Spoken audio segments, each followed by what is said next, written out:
What is up, guys? I think we are officially live. Let me get some notifications off my phone. All right, so I'm gonna give people a minute to hop in here, do a little live Q&A session for y'all. I'm not in my office as usual because I'm actually out doing retail arbitrage right now, which is why I wanted to hop on here for a few minutes, do some RA style Q&A for you guys. So as you guys are coming in, drop a comment below. Let me know where you're watching from. I've not done a live from my phone in a long time. So hopefully we get a few people hopping on here. I guess I'll open up with kind of updates for the week. What is up, Stone Builder? Kevin Adams, how's it going, guys? So update of the week. It's been great. So I've been out retail arbitrage at least 2 to 3 days a week. So that's been fantastic. Um, from there, the eBay inventory has just been, we've been listing at least 10 items a day minimum. Oftentimes it's 15 or 20. So everything's going really smooth right now. So that's kind of where we're at. And also, mic check. I got the AirPod Pros. It's my first time using them today. The audio is phenomenal, but hopefully the mic is picking up okay. Just got a foot of snow. No. Oh, luckily we don't get much snow up here. Usually, if it snows more than a trace amount, all of Portland shuts down. All right, sweet. So we're sounding okay. So yeah, I'm just gonna be on here. I'm out doing retail arbitrage right now. So I'm not gonna be able to do a full hour Q&A session with y'all because I'm hunting down some bolos. But if you guys have any retail arbitrage questions, I want to do some rapid fire Q&A session for you guys. So we'll probably be on here about 15, 20 minutes for you. So if you guys got those questions, drop those below. Short circuit in the house, Northeast Pennsylvania. Oh man, yeah, I'm so happy we do not have snow up here. That's for sure. That's for sure. Oh, we got Utah in the house. I've been to Salt Lake several times. Good people, good times out there. I think I'll start with some of the until we get more questions rolling in the chat. Oh, what's up from Tualatin? Oh, Jeff. Okay, what's up, man? I'm actually going to be passing through Tualatin here shortly. I'm in Tigard right now, so I'm hitting all my rounds. So I'll be there pretty much passing right through Tualatin pretty soon. Um, so common questions. I'm going to do a whole nother dedicated video just for like the top 10 FAQ of retail arbitrage. The number one thing about retail arbitrage people always hit me up on is how do you know where to go? And retail arbitrage has kind of different tiers to it, has different levels. Level one is running up and down the clearance aisle. Now, the more you do that, the more you have to be willing to play the quick flip game because that's where the most amount of people are going to be hanging out is in the clearance aisle. Once you get, well, let me check. Okay. I haven't done live from my phone in a while and the comments disappear, but I can scroll back. I just want to make sure I don't miss anything. Um, so, retail arbitrage, main bullet points here. Clearance aisles, there's still goods to be found, but you are going to have a lot more competition because everyone's run up and down the clearance aisle. The trick with clearance, because people have asked me like 4 years into doing this, do you still go to the clearance aisle? Absolutely, because I'm looking for the clearance that is just now hitting the shelf. So I can be one of the first ones to grab it, send it into Amazon or list on eBay and flip it before the main crowds go and find it. So that's what I primarily like to do. But the pitfall is in order to keep an eye on that stuff, you either have to be using something like BrickSeek or you have to be in the stores all the time. So, like this particular store I'm in right now, I just got back from, which is why I'm late, by the way. I got caught up in the checkout line. Um, but you have to be willing to go to these stores very, very often. The best part about doing that is you begin to see what inventory they have, and I'm talking mainly clearance aisle here. If you go into one Walmart, the same Walmart at least once a week, you're not wasting a lot of time anymore because you don't have to sit there and scan every single item. You can say that was here last week. I've seen that before. And then when you go to other stores too, a lot of Walmarts and Targets, a lot of those stores will clearance out the same items across the nation. So you can go into other stores, and if it's something you've already scanned, you don't have to scan it again at a different store, unless you're going to be using the Walmart app, which brings me to bullet point number two. The whole hidden clearance thing that's been going around as far as like keywords, the reason that happens and what it is, hidden clearance, and I have several hidden clearance items in my trunk right now. Hidden clearance just means it has an old clearance sticker on it. So one example is I found a Nintendo Switch controller. It's a very specific controller that was at $19. And from that $19, if I scanned it on Amazon, it was selling for 22. So I would probably just walk away from it, right? Common sense. But every single time you see a clearance sticker on something, never trust that that is the price. Open up the Walmart app, which will automatically detect if you have your privacy setting on for location. It will automatically detect which store you are in, and it will show you the accurate pricing on all their inventory. So take that Walmart app, scan the item, and it popped up for $5. I only had two of them, unfortunately. I wanted to just like clear shelves at that point. But clearing the shelf today was 2 units of that one particular item. So that is another thing. Speaking of clear the shelf, oh man, my man Christopher Grant's on here. That's so funny. That's his tag name, clear the shelf. So it's kind of funny. I use that term the exact same time he popped in here. So that's been hands down some of the best finds I've ever had. Were not because I went by the clearance sticker price. Always scan it with the Walmart app because it will actually show you what the actual price is going for. Oh, he's got it trademarked. I can't use it anymore. So those are just kind of a few tips right off the bat. Let me actually scroll through here. Man, this is a pain in the butt to do with my phone. The thing is, I have my computer with me, and I've got a inverter as far as a power source. So I should have just set up on my webcam. All right, so let me hammer out about 10, 15 minutes worth of questions for you guys, and I'm going to go hit the road and finish up my night. When doing merchant fulfillment, can I use Walmart, Lowe's, Home Depot boxes as long as they are new? Yes. I use Lowe's boxes all the time. How do I contact you to become a Bolo buyer for you? I live in Miami, have lots of stores around me. You could just shoot me an email, chaz@sidehustlenetwork.com. If you want to become a shopper for us, I just need to know why. If you are a seller yourself, of course, I need to know why you are not willing to just sell the stuff yourself. And then we have to sign non-competes and all that kind of stuff. But if you want to shop, I've got a list of stuff I'm looking for. Hey, there you go. Yeah, hit Ross this week, found a couple things. Ross is starting to pick up for Q4, which is nice. You got Gretchen and Martin on you today. Pick a store and hit all of them rather than jumping from Walmart to Target. Oh, my light's turning off. No, there we go. This is not an ideal live streaming setup. Pick a store and hit all of them rather than jumping from Walmart to Target to Ross to TJ Maxx. Helps you get into a rhythm and you can hunt down big winners. You may have found another store.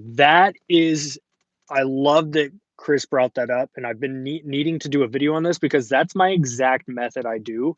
Is I'm rarely hitting multiple different stores on the same day. So today, for example, there's a specific like 5 to 8 things I'm looking for just in Walmart's that are very high return.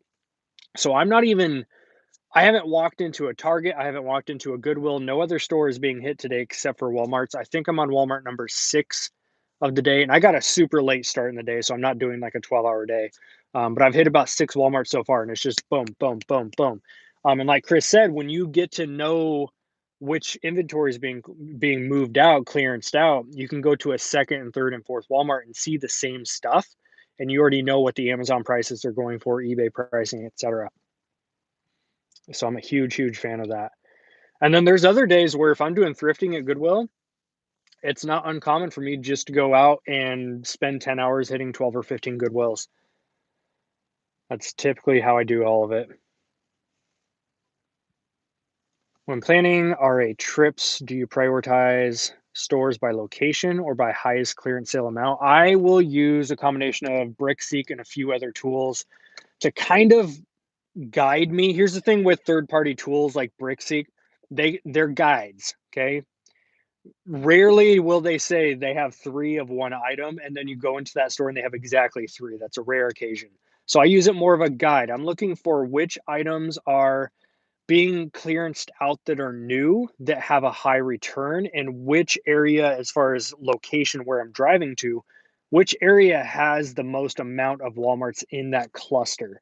Now, most of you know by now, if you're new to the channel, welcome in, by the way. But we live an hour south of Portland. So it's an hour drive for me just to get to any major retail store. We have a small little Walmart in my town, rarely find good stuff in there. But any normal, like we don't even have grocery aisles like some of the super Walmarts do. It's just a tiny little Walmart. So for me to go out and do retail arbitrage, I'm not hitting one or two stores. I'm hitting between 6 and 12.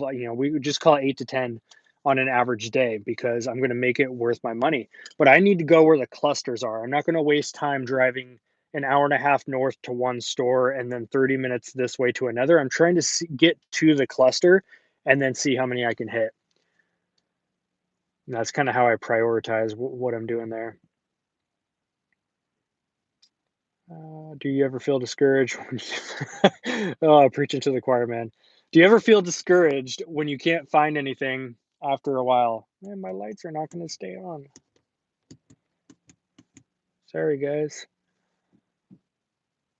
Do you ever feel discouraged when you can't find anything after a while? How do you overcome that during the feeling?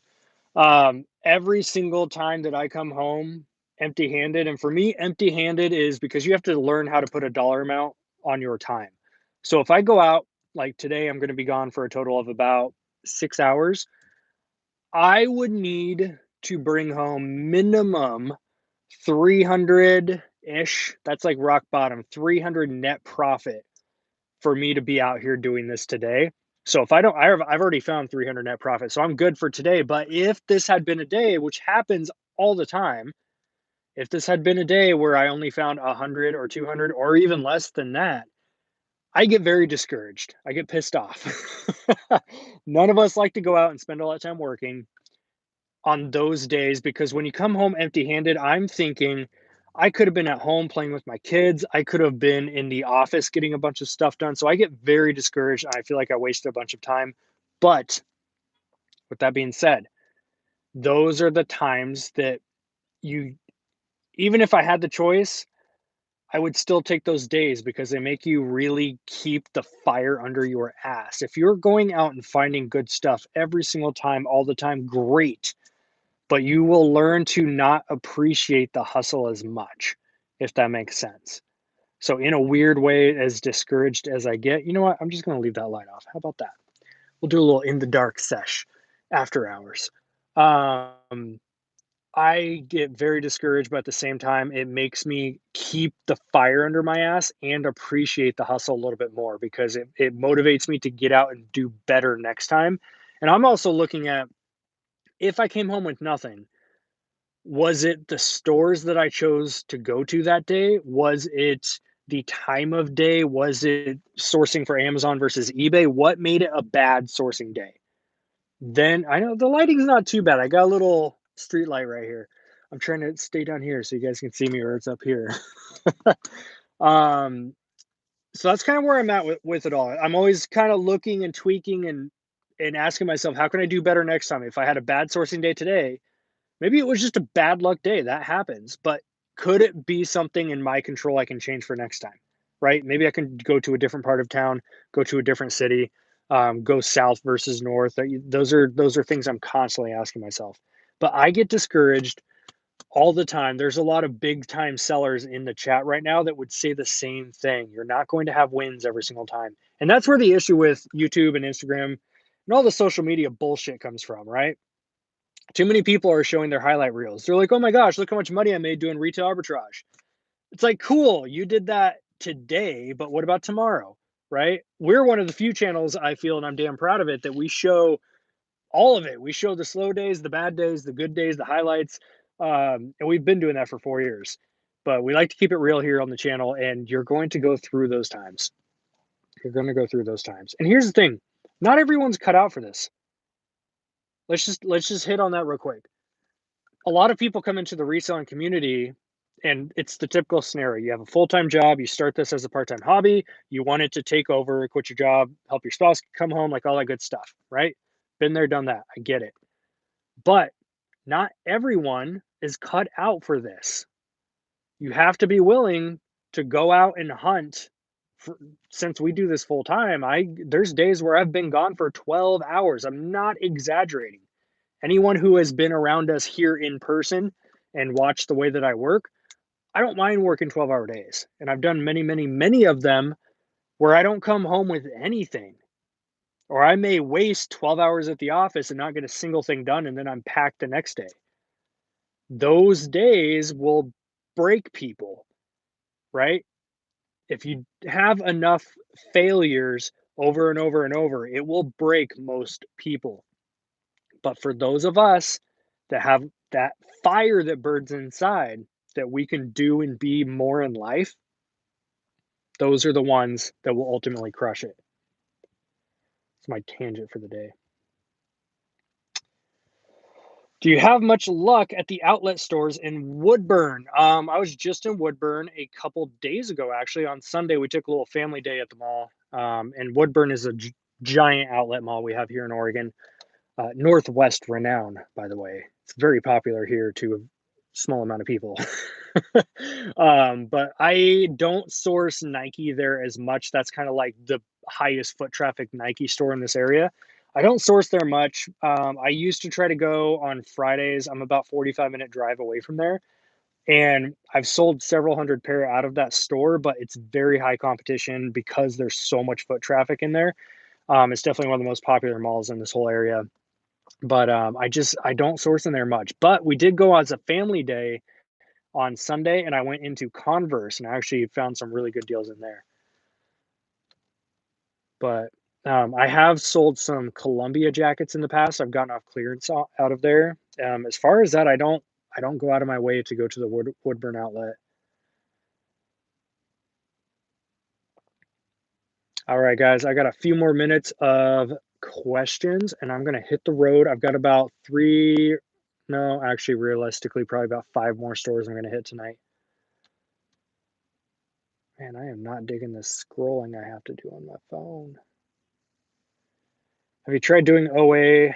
That way you're at home, you can study and then buy a little when you get some. Man, I am horrible at reading these from the phone. When you get some time or need a study break. I've definitely gone down the OA road. OA, it's it's a different. It's such like OA. Let's talk about OA and RA real quick and why I choose RA over OA. Retail arbitrage is I can go out today, find deals today, ship them in as soon as tonight or tomorrow, and then they're gone, right? They get checked in and they get sold. The online arbitrage, I could place the orders today. I have 3 to 5 business days for shipping. Granted, they let me order the quantities that I want. And then after it gets here, then I can go through the process of shipping in. So I do it for the speed more than anything. And it gets me out of the house. As much as I love having an office space and a warehouse, that's obviously our main working scenario.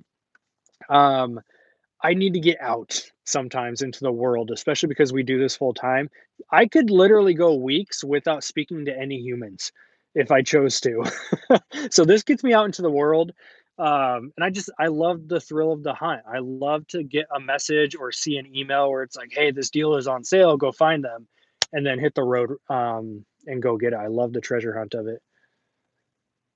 Hey, Longview. I was actually just near Longview. I was in St. Helens just a few days ago.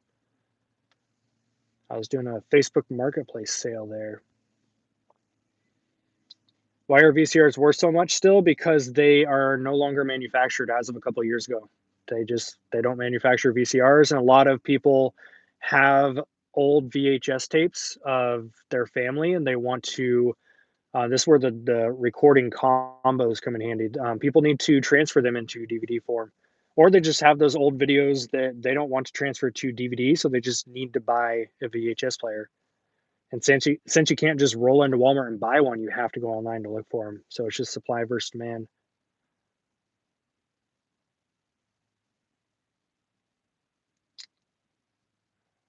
Da-da. Hello, new viewer. What's up, David? Said he's a new viewer. What am I looking for today? I'm looking for deals, deals and steals. Obviously, I can't blast my exact items that I'm looking for here on YouTube, but quick plug, if you are in the VIP group, I have a bolo list where I every single retail arbitrage thing that I find, I post in there, including I haven't even posted in the VIP group today about this, but I've got probably 10 to 12 SKUs of really good stuff in my trunk right now. I'm going to update that list in there. And people always ask, how do you get into the VIP group? It's going to be sidehustlenetworkvip.com, and that is how you can get plugged in. Yep, turn and burn, quick RA. That's my game right now. I got into a rut of buying a lot of stuff where it's like just the sales history was not there, but I got it so cheap and I kept sending a bunch of stuff in. And then I eventually had to pull it all out because it just sat for way too long. So I'm completely flipping our business model.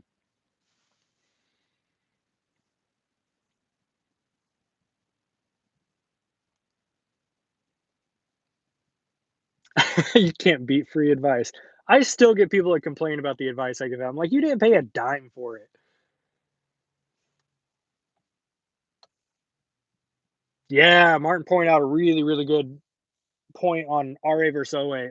RA, retail arbitrage, gives you better quality control, and OA gives you lots of smashed packages. That is absolutely true. The other cool part I love about RA versus OA, you cannot build relationships with online arbitrage. Retail arbitrage, if you are going into the same stores often, you can build relationships with these employees. And ultimately, the end game is to build relationships with the managers, the department managers, because they will, not all of them, but if you build a strong enough connection, you can get on the level where they will call or text you before they slap clearance stickers on stuff and you get first dibs. That's where it gets to be fun.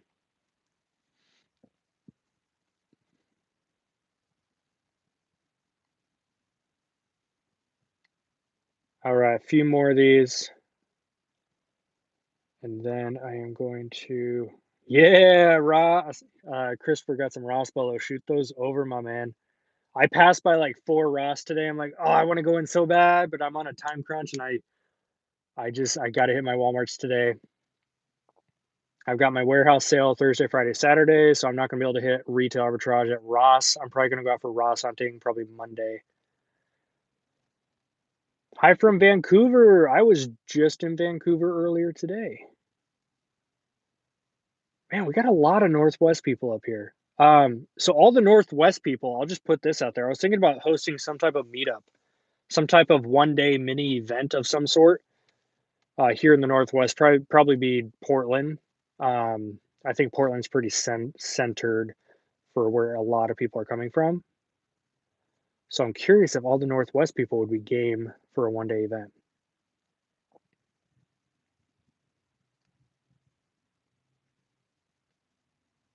What is your investment strategy with the money you make from FBA, real estate, stocks, or something else?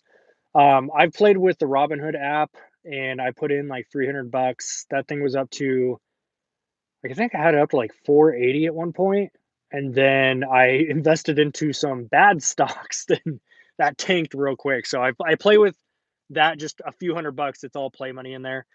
Real estate is kind of the bigger picture with where we want to go. So definitely the real estate game. It's not going to be for another year or so until I get into that. But for now, it's just scale the reselling business to where, I mean, it's as passive as it can be by hiring shoppers, getting more into wholesale, that kind of stuff. So once we have that scaled where there's enough cash flow, we can start withdrawing a lot more actual funds. Then we'll start getting into real estate. Is going to be the next one.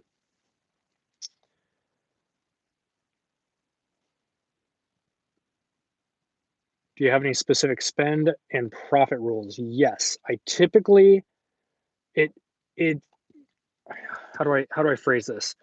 It's always a direct correlation. So if something has higher volume of sales, I'm okay with taking less ROI. What that means is if it were my perfect world, I would want to double my money on every flip, right? 100% ROI, fantastic.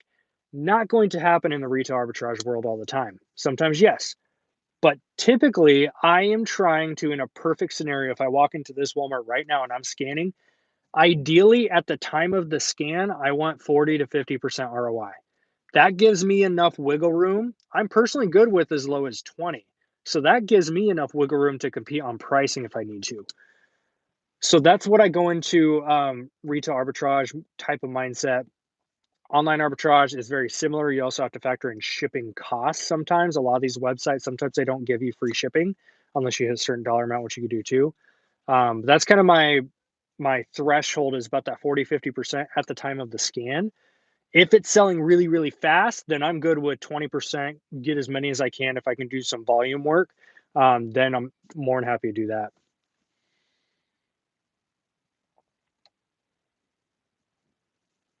Dude, I'll throw points down for a flight to Orlando. Let's co-host a big meetup and then take families to Disney. My man, we need to chat because I'm kind of one step ahead of you on that one. Yeah, shoot me a message, Chris. I've got something. I've got a ball in motion dealing with Florida. That'd be a blast, though.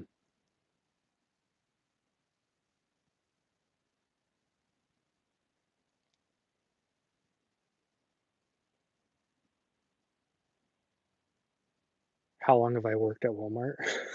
I've never worked at a Walmart. Walmart works for me right now. How old am I? I'm 31. Thoughts on Ross and TJ Maxx? I've never done that great in TJ Maxx. I just probably haven't given it enough chance. I've not gone into the same ones over and over to see the good stuff roll through. So I haven't done much on TJ Maxx, but I've done very well on Ross. So I'm a big fan. I just use the Amazon Sellers app. That's it. And then if I see something worth looking into, then I open up Safari and open up Keepa and I do it that way.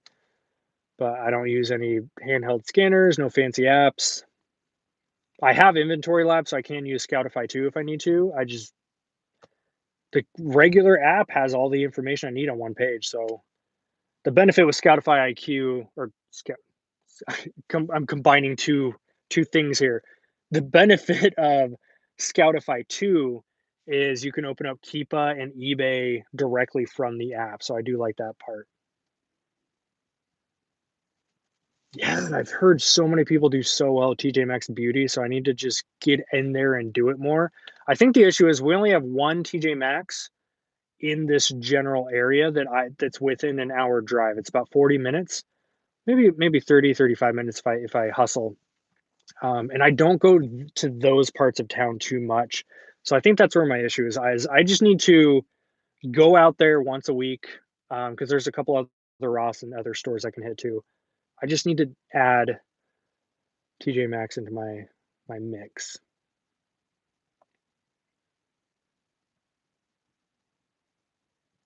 All right, my friends, I'm down to the bottom of the chat. It's been 28 minutes. I think that's officially the shortest live show I've ever done on this channel in 4 years. So thanks to everyone who stuck in there with me. I hope you all have an amazing night. And if you guys have any questions, you can always hit me up on my DM on Instagram, the Side Hustle Network, or shoot me an email. I'm getting a lot better at replying back every single day to you guys. So Chaz at sidehustlenetwork.com. I'm going to get back into the trenches myself and practice what I preach. I'm going to go find some shit to flip for profit on Amazon, eBay. See you later.